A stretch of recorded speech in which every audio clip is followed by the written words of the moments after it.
Assalamualaikum warahmatullahi wabarakatuh.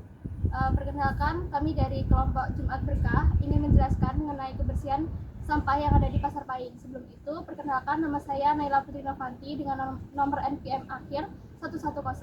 Perkenalkan, nama saya Ica Elvindalita Sumarsono dengan NPM terakhir 151. Perkenalkan, saya Tania Gisa Maratus dengan NPM terakhir 129. Perkenalkan, nama saya Aulia Nurma Agustina dengan NPM akhir 041. Perkenalkan, nama saya Aisyah Humairo dengan NPM akhir 108. Oke, jadi sebenarnya apa sih itu design thinking?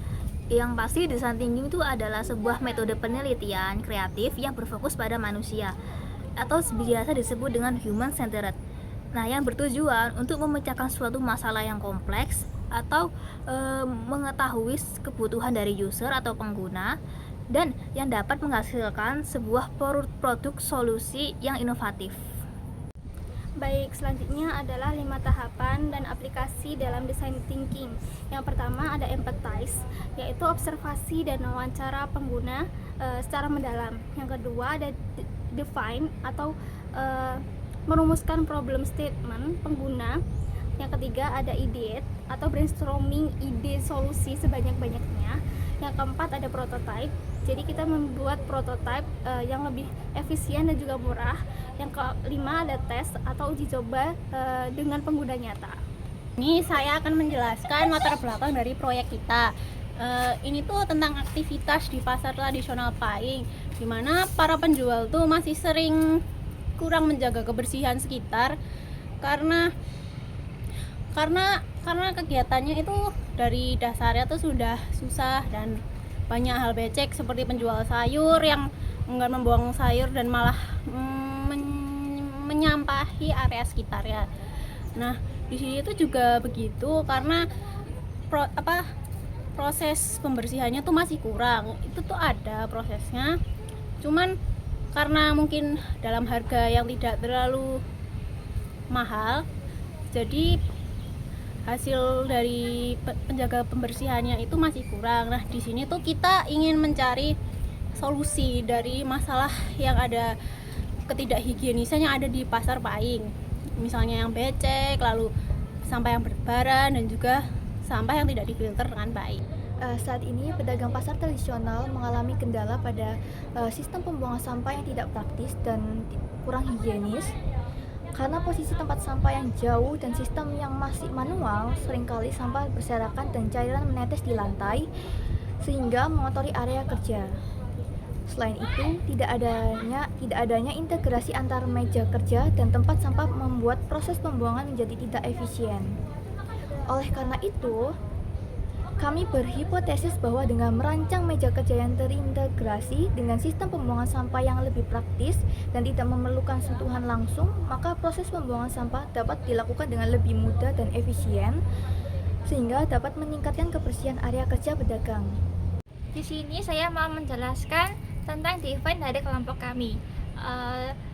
Kesimpulannya yaitu menurut pedagang dan dari pengunjung bahwasannya tempat sampah di daerah Pasar Pahing terbilang sangat minim karena kurangnya perhatian pada kebersihan dari pasar tersebut, dan juga ada iuran dari penjual ke petugas pasar, tetapi mungkin karena iurannya terbilang kecil jadinya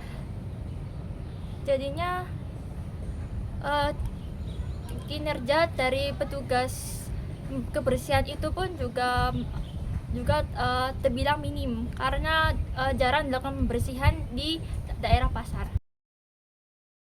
Sebelumnya saya mau bertanya Bu, apakah ada program rutin untuk menjaga kebersihan lingkungan pasar?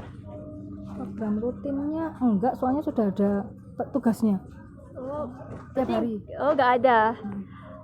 Terus selanjutnya yaitu bagaimana sistem pengangkutan sampah yang diterapkan di pasar ini setiap harinya? Ya ada tugasnya yang ngambil, makanya sudah ada. Terus kan kita bayar iuran sudah termasuk.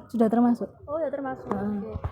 Selanjutnya apakah tersedia fasilitas tempat sampah yang memadai di sekitar area berjualan? Kurang. Ada tapi minim. untuk pasar seluas ini loh ya. Oh ya. Terus apakah ada iuran khusus yang ditarik untuk biaya kebersihan, dan apakah ibu merasa fasilitasnya itu didapat sudah sesuai dengan iuran yang ibu berikan? Iya sih, sesuai, soalnya ya nggak terlalu besar tapi juga masih kurang gitu. Mending besar tapi bersih pasarnya, ya nggak apa-apa juga. Terus yang terakhir ini Bu, bagaimana cara ibu mengelola sampah yang dihasilkan tiap hari dari berjualan? Kalau aku plastik jarang, nggak bisa diurai toh.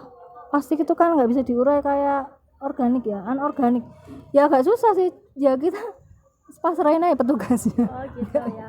Oke Bu, makasih ya Bu atas waktunya. Makasih banyak. Mulai aja ya Bu ya. Menurut Ibu, kesannya pasar yang masih ada sampah berserakan itu gimana ya Bu? Ya kurang etis sih, maksudnya kurang elok, kurang inilah ya, kotor kan jadinya. Iya. Menurut Ibu itu fasilitas tempat sampahnya itu kurang atau enggak Bu? Kurang kalau saya bilang. Ya. Menurut Ibu area mana yang mungkin perlu lebih ada fasilitas lebih di tempat sampah seperti itu? Fasilitas tempat sampah menurut saya di area-area kayak gini, di pinggir-pinggir parkiran gini. Saran Ibu nih dari Ibu untuk pasar yang berserakan gini gimana Bu? Harus dibersihkan. Iya, soalnya itu ada Ya, beberapa kebersihannya harus di ini juga, ditambah, ditingkatkan. Soalnya dari beberapa pedagang itu menyampaikan bahwa ada petugasnya pagi sampai siang itu ada yang membersihkan, tapi tetap saja kotor gitu. Berarti kurang maksimal ya untuk kebersihannya tukangnya. Jadi harus dimaksimalkan lagi. Kurang nyaman gitu ya kalau dilihat. Pas jalan gitu kan lihat kotor gitu kan. Sampun Bu. Sudah.